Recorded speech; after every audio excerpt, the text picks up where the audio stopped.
चहा बा किती काळ झालेला, आता दूध टाकणार होती आणि पाणी ठेवलं होती. तर नमस्कार फ्रेंड्स, तर आज आम्ही चाललो होतो देवीमध्ये ओटी भरण्यासाठी देवीची.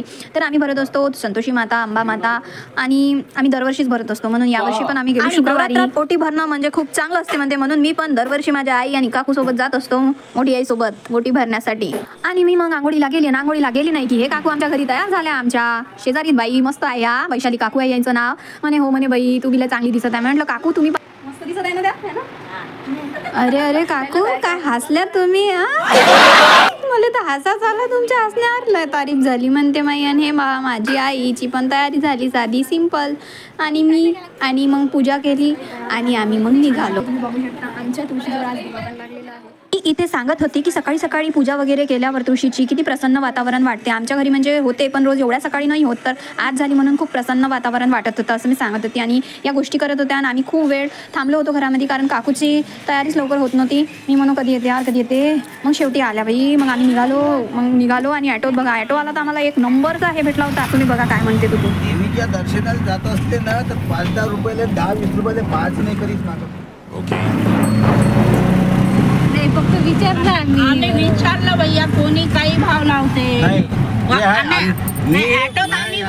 बघितलं ना तुम्ही कसा भेटले होते हे ऑटोवाले काका आम्हाला. तर असो मग त्यांना सोडून दिलं आम्हाला आणि मग आम्ही पोचलो पहिले शीतला मातेच्या मंदिरामध्ये. मग आत वगैरे दर्शन वगैरे घेतलं. आजी बसल्या होत्या देवीसमोर आणि मग मेन मंदिराजवळ आलो आणि अंबादेवीच्या. मग वटीचं वगैरे घेतलं आणि माझ्या आईने काकूने सामान वगैरे घेतलं.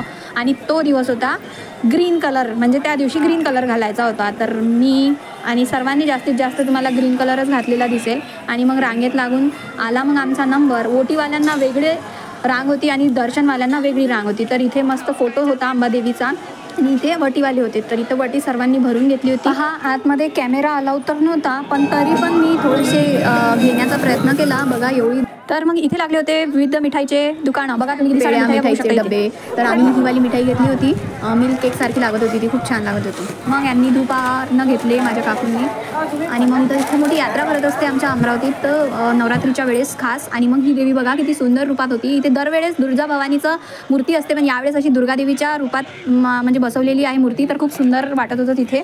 आणि मग बांगड्या वगैरे घेतल्या काकूंनी आईनी. असं वाटत होतं की खूप म्हणजे तिच्याकडे पाहतच राहावं वाटत होते. आणि मग आम्ही गेलो सगळ्यात म्हणजे मोठ्या दुर्गादेवीजवळ. आमच्या अमरावतीतील सर्वात मोठी दुर्गादेवी आहे, याला विदर्भाची महाराणी म्हणतात.